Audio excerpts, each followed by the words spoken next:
Om Sadashiva Samarambam Shankaracharya Madhyamam Asmadacharya Paryantam Vande Guru Paramparam Vishvaro Guratmeti Murti Veda Vibhagine Vyomabda Vyapta Dehaya Dakshinamurtaye Namaha Sava Vedanta Siddhanta Gocharam Tamagocharam Govindam Paramanandam Satguru Pranatoshmaham Om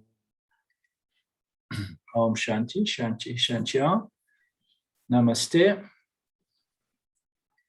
Welcome everyone to our Q&A Satsang / the big picture of Swami Paramarthananda.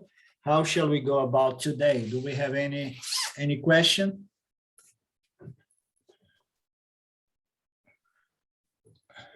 Let's see, Claudio.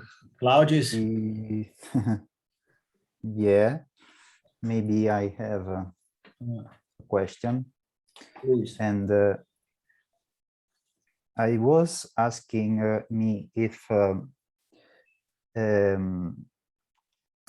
when we know that we can have good knowledge to the objects in reality in the world, or we can have a misunderstanding in the knowledge. So we know that the mind can, as we say, I ask you more or less the same question. I think a month ago, but I was asking me, is there a way to know if I have a good knowledge about something or not, or if I have a misunderstanding? Is there something in the Vedas or in Vedanta that talk about it? Because for example, we know that when we study Vedanta, we need a teacher for having a good knowledge, for good understanding about that. But we can also have a misunderstanding in the world about everything you experience. So is there a way to knowing if I have a good knowledge about something or if I have a misunderstanding? Is there some suggestion about that? No, I understand, because this is a common problem we have in today's world, because communication was made so easy, and it's very difficult to discriminate what is quality, good knowledge from the opposite, from knowledge that is not really quality knowledge, and that not necessarily go to the people who may propagate bad quality knowledge as good quality knowledge with an agenda. But it's the very nature of having any knowledge of phenomenal objects in media. So to know media with precision is something almost impossible.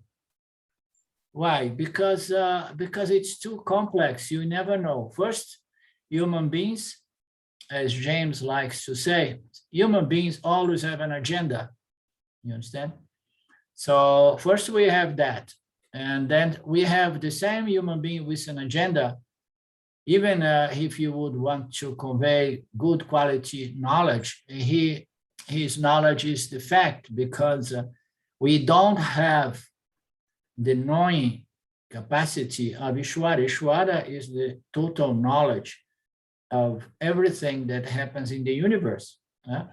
And it includes even the bad knowledge, because everything is within the scope of sattva, the light that shines and revealing phenomena and sustaining this phenomenal world with laws, physical laws, and among many others. So we have all these laws, and we don't understand the laws very much. Ishvara fortunately does understand, and Ishvara runs the show for us. And we are always like, okay, so am I having a proper understanding or apprehension of what is really going on? Or my my knowledge, my understanding here is defected. So there is always room to revising and changing one's knowledge. I mean, every objective knowledge is subject to revision because it's subject to error. Science again and again has to come up with new concepts to revise and the new theories. I mean, it's if you go in science, if you have a scientific mind, you may go crazy going through all these different lines of thoughts, of thinkers, observing the world of physics and chemistry and mathematics and philosophy. So it's an infinity of notions and they debate one another. So it's okay, they do a good job, they are thinkers, but ultimately, after a few years, 50 years or 100 years, it's left behind as some saying unsophisticated, the understanding at the time. So we never know, but I don't know what I mean. I may know a little bit of where your question comes from. So ultimately, we need to the best of our ability to see what's going on and take a position. You say, so this is the knowledge, this is the understanding, this is the narrative, this is the concept, the conception, the concept, and so on, that I take to be I take to be in agreement with, okay? But knowing that you may be wrong, you understand? You may be wrong as well, but we need to take a chance, take a position. I take my positions knowing that I may be wrong, and I never look back, but I'm open to be proved wrong because I love knowledge and I love the truth, you understand? So I remember you presenting this question, and it indicates that you may be a little bit disturbed with whether you're understanding this phenomenal occurrence of the world properly or improperly. Just relax about that. Take a position, knowing that you may be wrong, you understand? And if you are wrong, you are wrong. You can change your mind. You may even have to pay a price for being wrong. Sometimes you pay a price, you understand? And don't take it too seriously because nobody knows really what is going on, because scientific knowledge is always subject to error and revision. And then all this knowledge that proposed by the academia and this and that, they are done by people that also have an agenda. So you probably know that a lot of this scientific knowledge is presented by the academia, and then there is this institution that establishes that is the truth. And sometimes a lot of other theories or works are presented which objects that knowledge, but because it is already established knowledge, and the people in the academic world is sitting there identified with that body of knowledge, they suppress and they destroy evidence of the contrary. Why? Because human beings are ignorant. Even when they have good insights into the phenomenal world, they fight for their notions because the ego is involved, you understand? So it's very difficult, Claudio.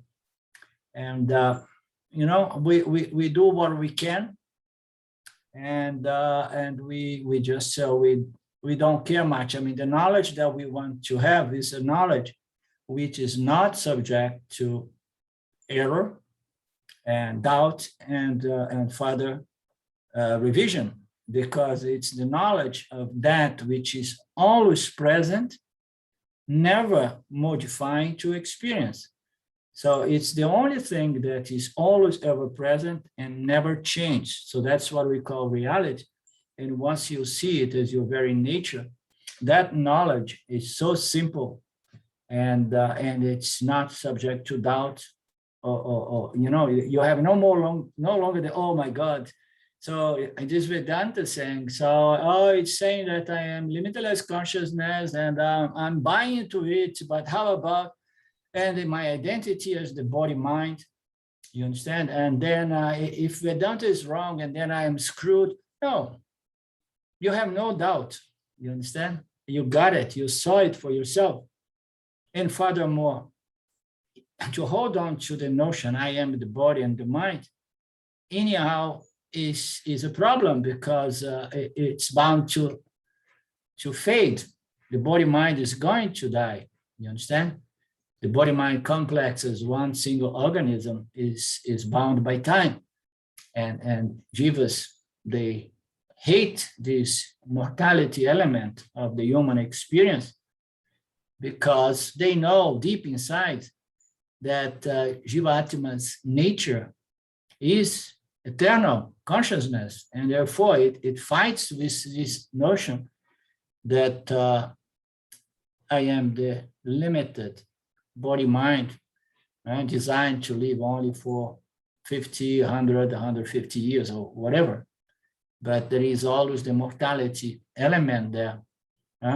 So why not to take a chance then and just take your identity as consciousness? You know, but it needs to be, it needs to be supported by logic, and this logic should bring about a doubtless, you know, conviction in respect to your true nature as the consciousness that infuses, pervades, and vivifies, enlivens the body-mind complex. Okay? So if this question keeps bothering you, feel free to contact me about that. Okay? Yes, you are right. But I also have this question because I see a video about the Patanjali yoga that explains that we have 5 types of vrittis. And he explains that we have like, I don't remember the names, but we have pramana, that is right knowledge, then we have wrong knowledge, and we have samadhi, sleep, and other things I don't remember exactly. I want to know if there is a way to know, to have a good knowledge of wrong knowledge, also about this. Yeah, you see, I also have this information. Yeah, in duality, there is no scriptural knowledge that's going to say, you want to know everything about Mitya, you know, to the point. And then here's the book, and then you're going to know what Ishvara knows. No, the only thing that we have from the scripture is the knowledge, you know, that's not about, it's not about good or bad knowledge, you know, it's the knowledge, it's self-knowledge.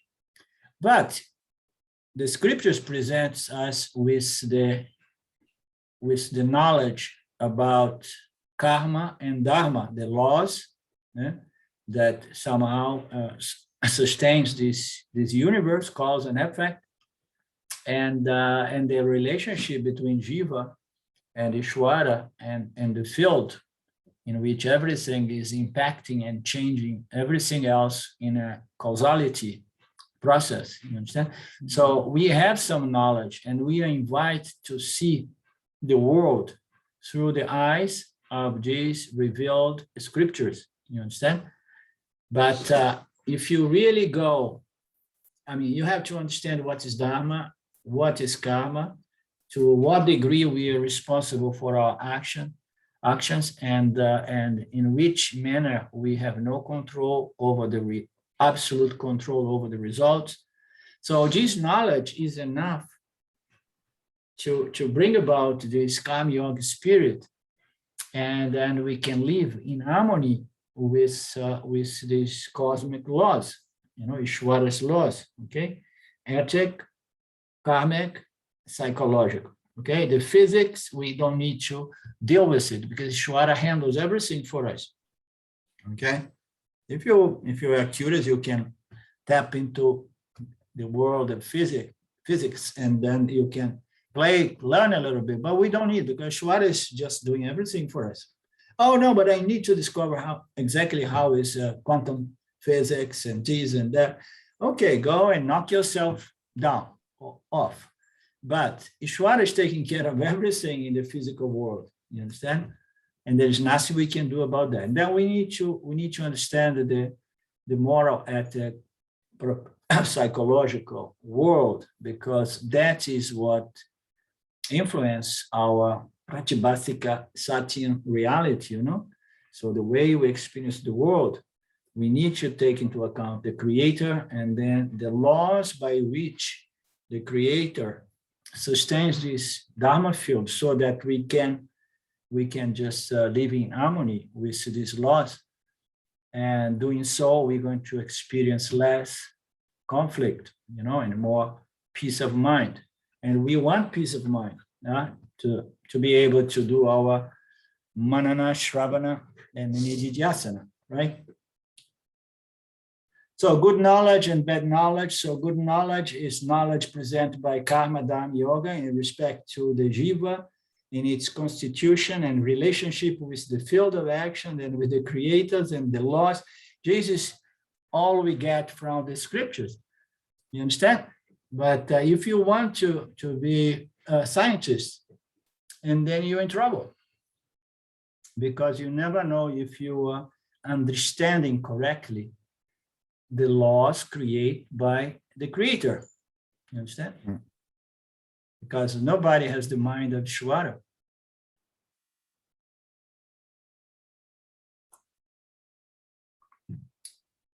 Okay, now that you understood, so you can put this question to rest by knowing that as far as the world, you remain limited and ignorant, because our knowledge is going to be very small. It's very small. You have to accept it. Yeah, we can be wrong. Yeah, exactly. Yeah. But we need to understand those pieces of knowledge in regards to the creator and the laws governing the field, and the Dharma field as well, so that we can live in harmony with everything else. Yeah. I think it's important, because if you have a clear understanding and knowledge that you are the self,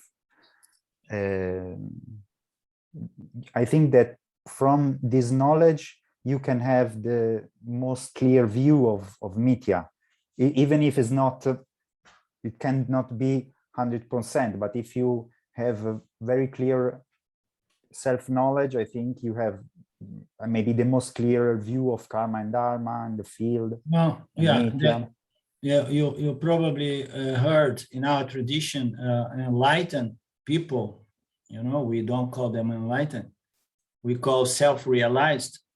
They realize their true nature, identity, and they are often called the wise ones. You understand? So we need to understand that the self-realized is a bit wiser than most people. But even if it's a little bit wiser, why? Because the mind is better resolved with a predominance of sattva guna, because desires and fears, rajas and tamas, was extensive, neutralized. So there is more sattva, and then one can make a better reading of what's going on. But that does not make one absolutely safe from reach wrong conclusions. Exactly. It's just a little bit more wise. So we call them wise because they have, in general, better understanding of what's going on. I mean, sometimes when I have an argument with Sylvia, I like to tell her that, oh, remember that your husband is wiser than you. You should listen. And then she gets really mad, Yeah, I also say the same thing to my girlfriend. Exactly the same thing. Joking, obviously, joking. No, I say it seriously to her, but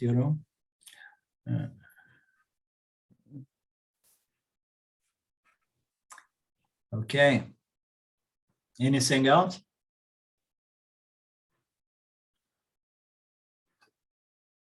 Okay. So we have concluded the the chapter on the big picture of Swami Paramarthananda on the qualifications, and it was very nicely and extensively unfolded by Swami P. Including the six disciplinary sadhanas, or qualifications or attitudes, control the sense, the mind, and the ability to not remain attached to objects, the ability to be resistant to tiksha, against in regards to the shocks and cries and the difficulties coming. So all of that, and trust and concentration. So we have gone through all these things. And why is it so strong? It's so important, these qualifications in Vedanta. It's because Vedanta is definitely the very end of our spiritual process. You understand? That's why it's present at the very end of the Vedas. It's Vedanta. And when it's present in the end, once we reach Vedanta, we're in trouble somehow, because we cannot go back. We came to the end of the line. But Vedanta is very transparent to present the qualifications which are necessary for our success. We want to accomplish our journey, our final stage through the Jnana Yoga of the Upanishad. But Vedanta says, okay, so here it goes. So you came to Vedanta.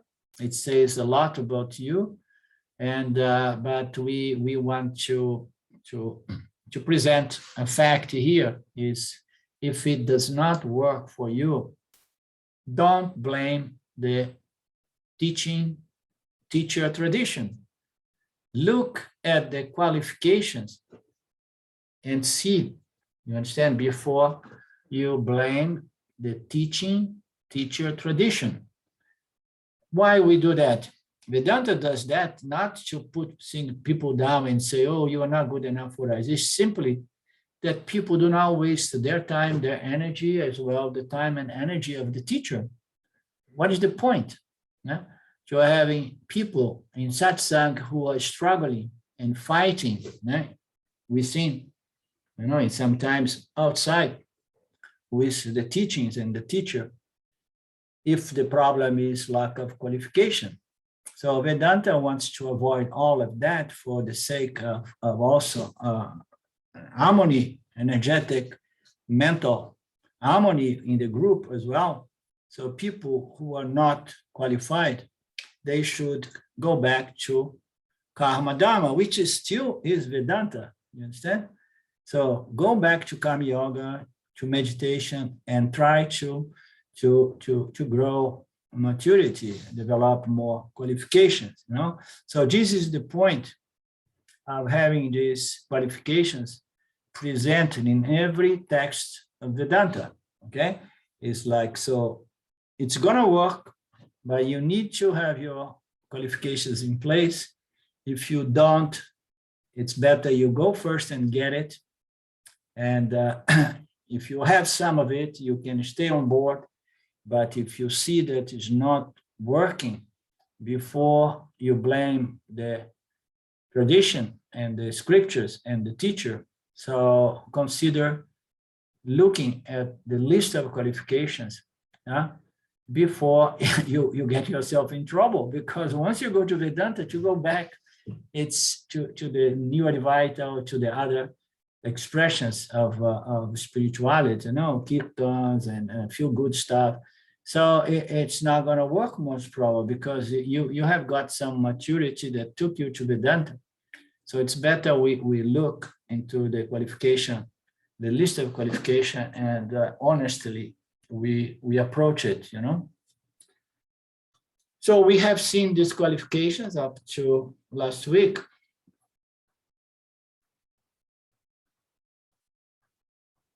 And that took us to the next chapter, which is the three bodies and the three states. Three. We have three bodies and we have three states. According to the Vedic tradition, we have only three bodies. We don't have 5, 10, 12 bodies. So, oh no, but this tradition, that tradition has this body and that body, etheric body, you know, and pain body and so on. No, I mean, just leave aside all other traditions and let's go through these teachings because they work. You understand? They work, provided, of course, we are qualified. So we have 3 bodies and 3 states. Nobody has any problem with the 3 states because we all understand very well it is a fact in our day-to-day experience of life. So while people are generally aware of having only one physical body, the scriptures speak of 3 bodies. Many people in the spiritual world have understood already. Some call them, oh, I have a mental body, I have an emotional body, I have that body, that. We call it all the subtle body, okay, with different functions. So people in the spiritual world are overall aware that there is more than the physical body, but they know very little about these subtle aspects of our body, with the subtle body and its function. They know very little in general. You know, they can conceive there is a mind, yeah, there is a mental body, and there is an emotional body, but it's all somewhat vague, the notions that they have, you understand? So, but at least they understood that the physical body is not everything, but they don't have the total understanding of the 3 bodies and which way the causal body relates to the subtle body, which in its turn relates and to the physical body, enlivening and animating this physical body. So we're going to look into these 3 bodies in the light of the expositions of Swami Paramarthananda. The scriptures tells us that each one of us not only possess one physical body, but which is technically called Stula Sharira, Stula Shahira, the gross body, but we also possess a subtle body as Sukshma Shahira, okay? We have not only the physical, but we have the subtle body, and not only, we have also the causal body, Karanaka Shahira. In understanding each one of these is helpful to consider the raw material out of which each one of these bodies creates.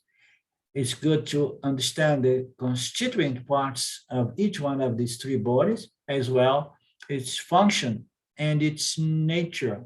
The following chart details each of these 3 bodies in turn. Oh, how interesting, huh?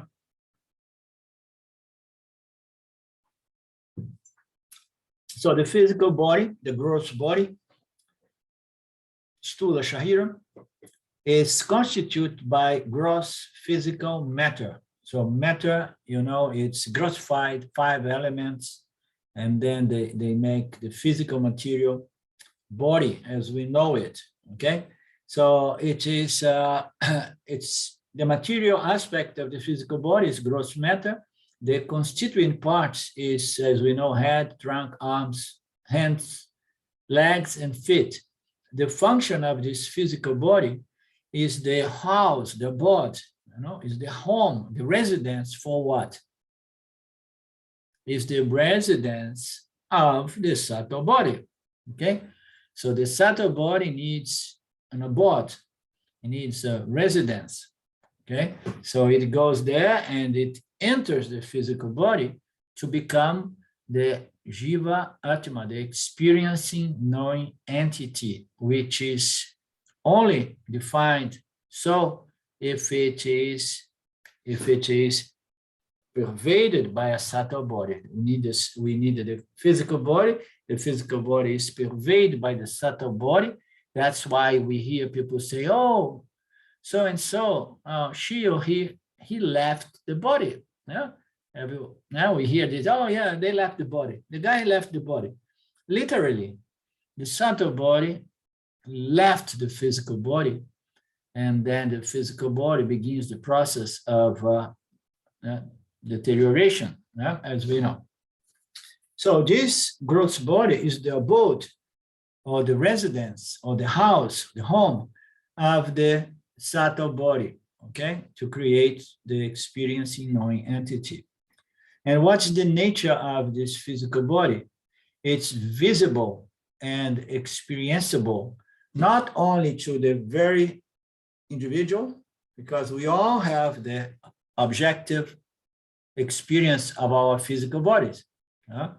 We never make a mistake and then we take somebody else's body to be my body, and then we go there and grab the other body or enter the other body. No, we are very clear. This is my body. We have an objective view of our physical body. We experience it objectively, and it's visible. And it's visible to whom? To myself. This is my body. That is Claudio's body. And it's visible to others. Everybody sees this body as my body. Yeah? And Elizabeth's body as Elizabeth's gross body. Yeah? So that's the nature. The nature is experience. It's an object, it's physical, it's constituted by parts. It serves as the abode for the subtle body, and it is visible. It's not invisible. Okay, so this gross body is the visible one, the dense, tangible. The subtle body, on the other hand, Sukshma Shahira, the material is subtle matter. So subtle matter is an interesting concept, but in the world of physics, so they know that matter is not necessarily what it seems, solid matter, but is basically energy. It's subtle energy that somehow grossifies from a certain angle, from a certain perspective to become the physical material world. We need to have the proper physical sense instruments to capture the physical material bodies, yeah, the bodies of the universe. So this subtle matter, it's not physical material. It cannot be seen by the five senses. I cannot see the subtle body of Mark, for example. Yeah, we may have a clue, the guy may have a mind like this, a mind like that, but we never really can see those functions and objectively, because it's subtle. That's why it's called a subtle body, although it has constitutions, parts, although it has certain functions, we can never really see it very objectively, because it's part of the invisible world in respect to our sense organs. Okay, the ability to see things. We have the ability to see physical light, and the spectrum is very small, and then we capture what we capture, then we don't see many other things, as we know. We don't go into that conversation, of course, because that takes us to esoteric stuff. So the subtle body, it's made out of subtle matter, which is nothing but the five subtle elements is still in the subtle formation before they combine and grossify to become the five gross elements. The five gross elements is what constitutes the gross physical body. But now we have the subtle body. It has all the elements there, but they are subtle. They have not yet combined, and grossified, okay? Because it grossifies only by taking the tamasic aspect of each element, and then that is what grossifies. And then when we see, we have this physical body that is not absolutely solid, but it has a lot of subtlety, energies to it as well, okay? And this subtle body has constituent parts. It has the five sense organs of knowledge, the five organs of action, the five components, physiological components, our physiological system, as we know, the prana system. Again, Ishvara does keep our body alive. It has these five pranic, physiologic system that do everything to us. We don't need to learn in the school. No, nobody learn how to breathe. Yeah? You have to learn for how to really digest your food, how to breathe, how to process and defecate. So we don't need to learn any of that. So Ishvara has this intelligent, vital air that provides us all this free service. And there are people who are not grateful to Ishvara. Right? It's amazing. But we have this 5 sense organs of knowledge. So the 5 senses, we see, we hear, we touch, we smell, we taste. So these 5 sense organs allows us to experience and know our environment, okay?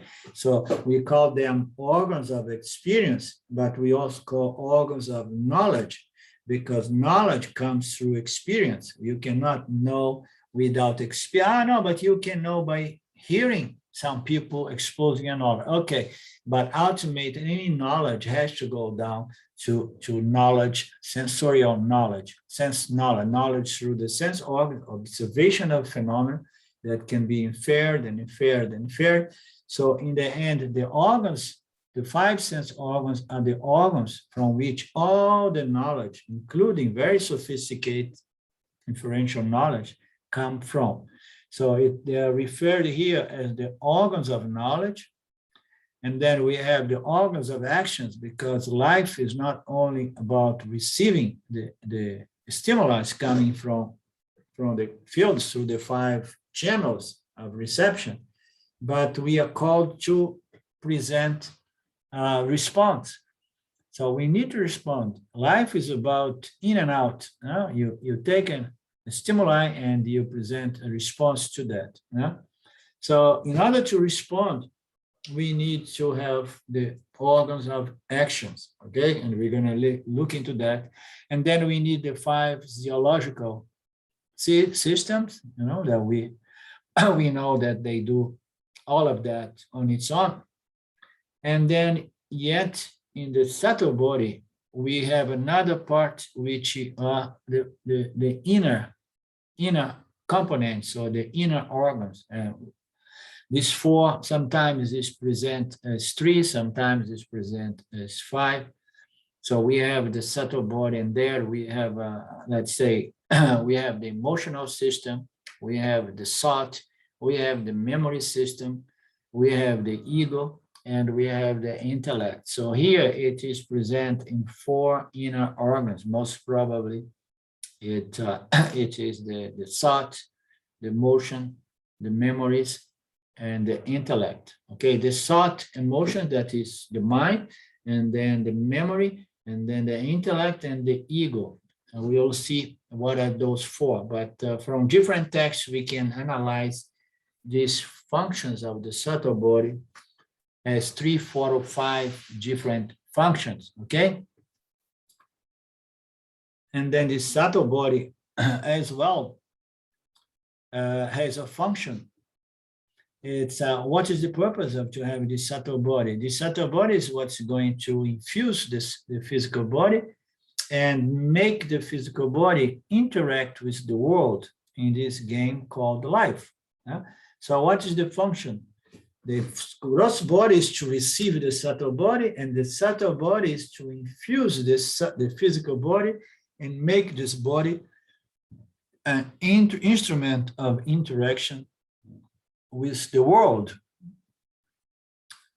So this is how we are constituted, we have these functions. And then the nature of this subtle body, the nature is not physical, visible mass or tangible matter. The nature of this subtle body is invisible matter, as it was saying. It's invisible energy. What is it? 5 subtle element.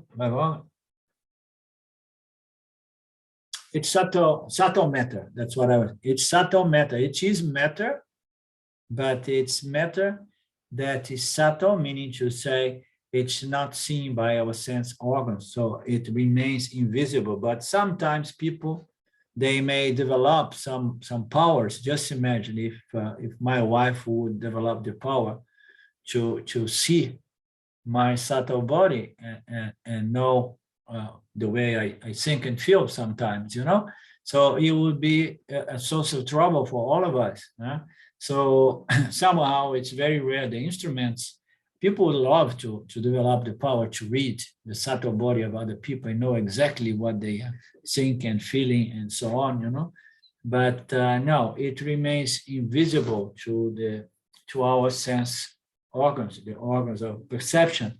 So it is invisible to others, but it's not really, and it is invisible. Others can experience some aspects of this subtle body, our mental body, our attitudes, our tendencies, you know, whether we are a nice person and friendly and gentle, or we are generous person or whatever, you know, we can see a little bit. Although it's invisible, we see it by its effects.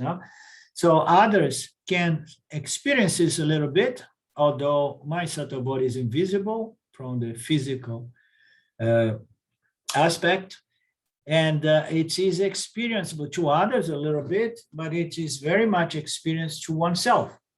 So we all have a certain self-image, which is based on the way we perceive and experience ourselves, our mind. We may have a certain self-image based on our physical configuration, but the people who are a little bit more mature, they let go of this fascination with the gross body, and they are more interested to be praised by their subtle body, okay? So their wisdom and so on. So we experience our own subtle body, which is the functions of our intellect, mind, and so on. And we know, we see, we experience, although the subtle body is invisible. When I look into the mirror, I cannot see my subtle body. I see my physical body reflect in the mirror. I cannot be my subtle body, but I know it can be objectified by me, and I can experience and I can perceive it, and others to a certain degree can perceive as well. And then we go to the causal body, Karana Shahiran, which is this most subtle, is the most subtle form of matter. It's called avidya. Avidya, the fundamental energy, the fundamental matter, subtle matter that brings about duality and ignorance from the standpoint of the experience entity called the Jivatman. And then the constituting parts,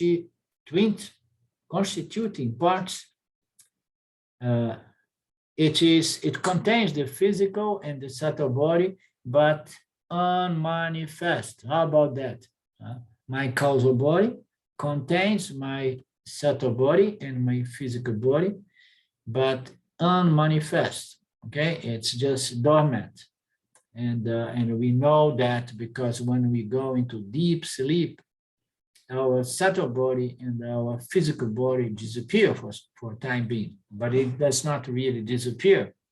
It remains unmanifest. And of course, in the time of pralaya, all subtle bodies and physical bodies are destroyed, but not really, because they remain unmanifest as the macrocosm causal body of the universe, which contains all individual causal bodies.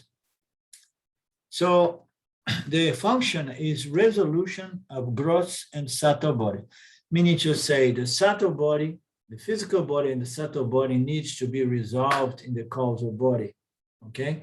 It does so every time we complete a cycle of birth. When we leave this birth, and then the physical body and the subtle body, they resolve themselves in the causal body. The causal body remains suspended and waiting for a proper environment to take another birth. So where is the physical and the subtle body of the soul? It is resolved, or it is rolled back into its potential seed form. It's all in there, but it's not. What is in there? If I don't know how Ishvara is going to constitute my physical body, oh, it's there. The blueprint is already there. How come I have a blueprint about my next birth? Yes, it's there. Your vasanas, your causal body already contains the blueprint of your next physical body and subtle body. It's all there contained in the two. The subtle body and the physical body are resolved in the causal body. Causal body serves that purpose so that the soul, the journey of the soul can continue, although the subtle body and the physical body, the gross body, are no longer manifest. And then the nature of this causal body is unmanifest. Before we have a nature which is physical, tangible, manifest, and then the subtle body, it's invisible, although it is manifest, and it is experienced by oneself and experienced by others, and the causal body is absolutely unmanifest. It's invisible to us, and it's invisible to others. And then people can say, yeah, no, but I'm very smart. I can see the causal body of the people.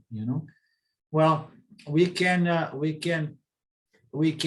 guess certain aspect of one's subtle body by observing the effects, the manifestation. You observe the physical body, and you observe the subtle body of the individual, and then we make inference, and we say, wow, that person has a certain causal body, a body of vasanas or tendencies or predispositions and propensities. So we can more or less understand the subconscious body, the subconscious mind, or the causal body of the individual just by tracing the effects back to its seed formation, okay? But it is unmanifest. Nobody can really see it. I cannot really see. I can have some hints about, oh my God, I have certain vasanas here, vasanas. Okay, so what? I'm not my vasana. Yes, but I want to have good vasanas because I want people to appreciate me, and they appreciate me if I have good vasanas. So how can I do some work to improve my vasana? So we get a certain perspective of our causal body, but it is unmanifest, but it can be worked indirectly. How we can work indirectly our causal body? We do so by our thoughts, words, and actions. Interacting with the field, we're going to be feeding into the vasana load, which is what constitutes our causal body. So we can do that as well. So there is a certain understanding that is possible, although it's totally unmanifest. So now let's look a little bit more into details of the gross body. The gross body, Stula Shahira, is the densest of the three, being composed of physical matter consisting of the 5 elements: space, air, fire, water, and earth, encompassing.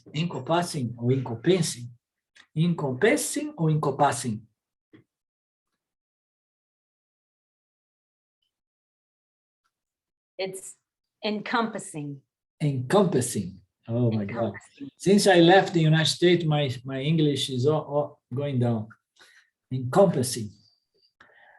So encompassing the entire physical form. Encompassing the entire physical form, the scripture refers to the gross body as the abode or residence for the experiencing entity.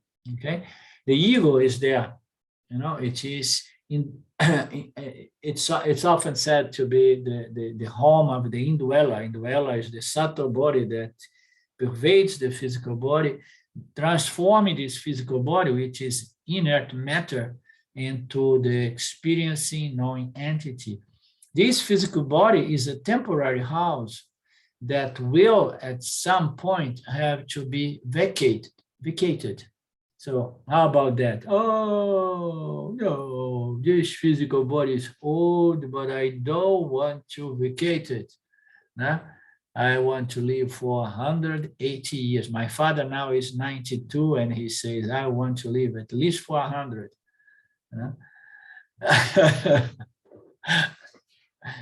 And it is a temporary home or house or abode, and at certain point we need to change home. I'm having my property there in Washington, in Olympia, Washington, where I get a stream of income that has been lately compromised because of the situation of the world. So now I'm trying another strategy to sell that thing. And as I'm looking more into the situation there, I see that the house is needing serious work, because every house, it somehow it goes down. It comes a point that, especially the houses in the USA, they are built to last 50 years at the most. And it comes a point that it's cheaper to bring it down and build another one. So it's at certain point you need to say, okay, I'm going to bring down this home and get myself another one. The same way with our physical body, we have to say, okay, it's enough. The body is too old. It became a burden to drag this body around. A lot of pain here, pain there, and several limitations and so on. And we vacate the body the same way we vacate a very old house. Sometimes notes will be given, but sometimes without much warning, the tenant will be evicted. How nice, huh? When you no notice and then boom, you are gone.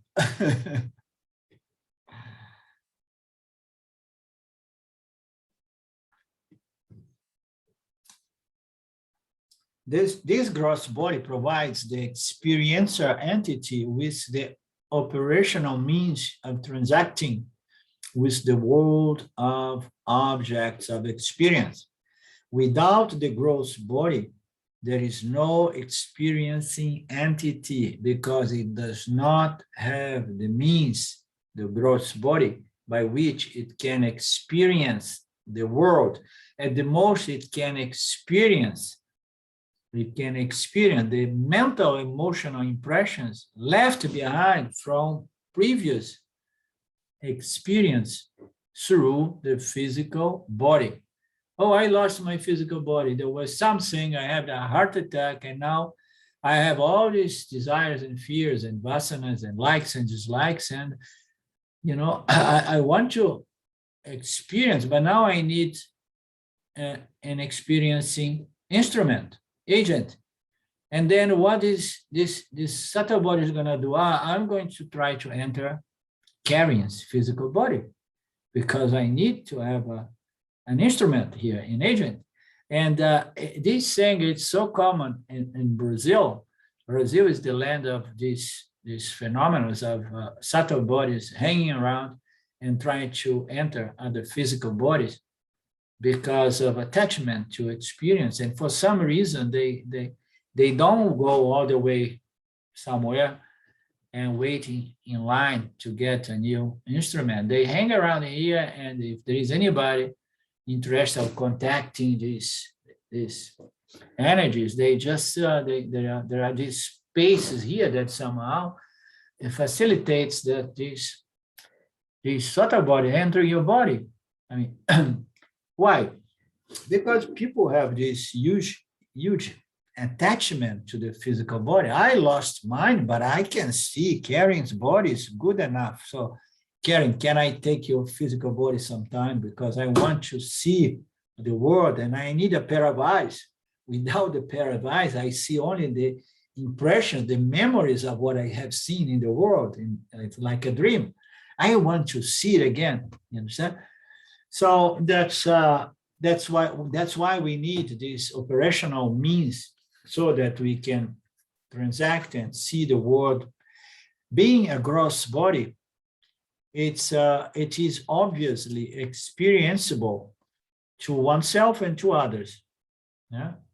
So everybody can see your body. So if you're a little bit too fat, you have to see, oh my God, I'm going to buy a very loose clothes that nobody sees my big belly. Yeah? In the United States, I couldn't believe when I moved to the United States about 20 something years ago, I became aware that you can never say that people is a little fat because it was considered to be a big offense. Huh? Nowadays, you cannot see anything. You cannot say that you are anything that is going to be considered offensive and discriminative, and you have to zip. Anything you say, you may get in trouble nowadays, you know. But the body is there, and it's what we have, and it's gonna grow big, small, shrink, and skinny, and dies. And everybody else is seeing my body. No use to do a lot of facelifts and makeups and a lot of, you know, to try to make it look good. People know when a good looking body is a fake good looking body. So that does not help. So everybody is going to experience our body, and we are going to experience our bodies in the mirror. It's all subject to change, such as birth, growth, decay, disease, and finally death. So how about that? This is the most difficult problem human beings have. They are so identified with this meat tube, as James likes to put it, that they live entire life trying to avoid the unavoidable, which is the death of the meat tube, right? This body is finite, and it has a very short lifespan, a maximum of 100 years, if you are lucky. Huh? A maximum nowadays of 100 years. So before it was much less. When I was a very young boy, I remember that the max you could hope for was 70 when I was very young, you know. And now people, no, you can hope for 80 or 90. So it seems it's getting a little better in spite of all the toxins and pollution and drugs that.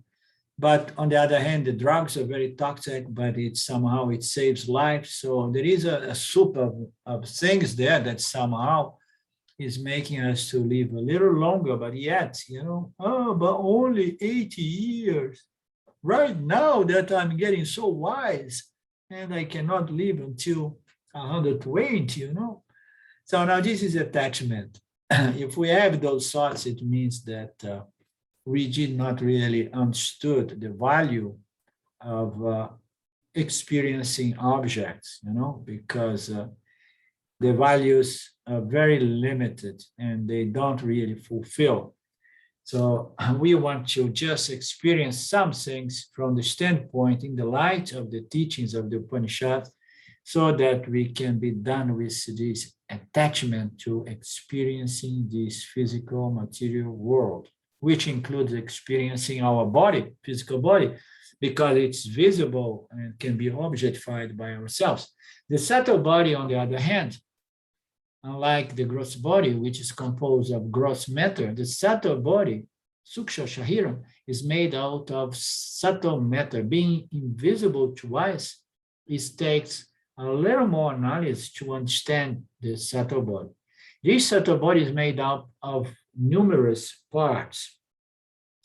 Okay, so we are 12, we have come to 1 hour. We leave this for next week.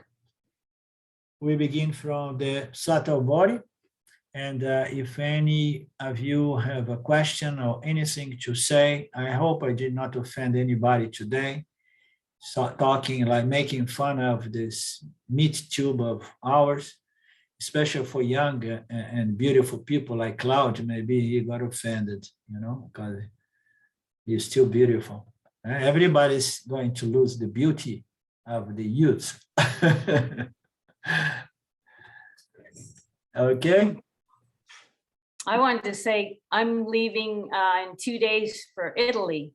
Oh, My husband and I are going to Italy, so it's exciting. nice. Are you going to visit Claudio? Did you put that? Oh, I've been emailing him, but it sounds like the furthest south in Tuscany we're going is still 2 hours drive. 2 hours of time. I see. We can never know. Yeah. Everything can happen. Right. You learn some words in Italian, Karen? Italian words? Just a few that you sent to me. And Ciao, buongiorno, buonasera. Yes.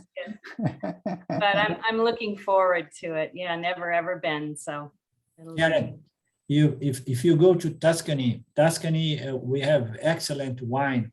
So wine is going to help you to discriminate, and then you're going to find your way, and you're going to go to the central part to visit Claudio once you drink some wine. You're there you go.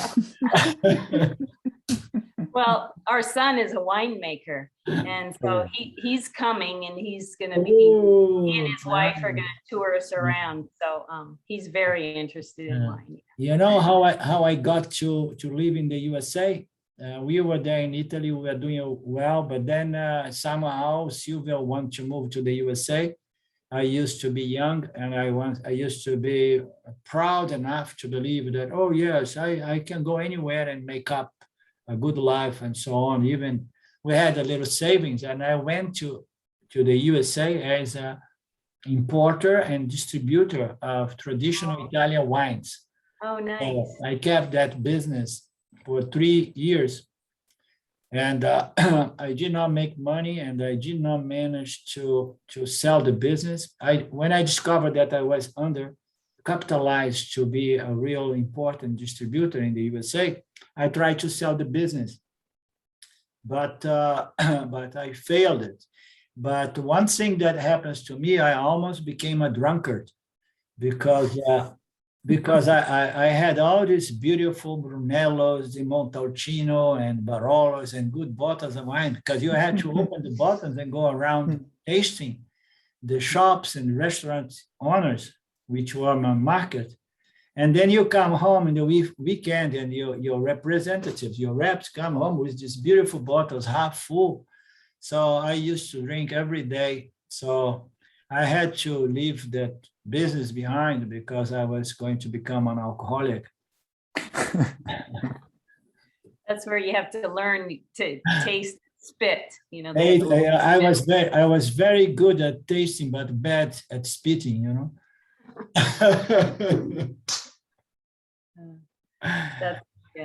Okay, so good luck with the wine there, and I'm sure a good Brunello di Montalcino is going to take you to the central parts of Italy.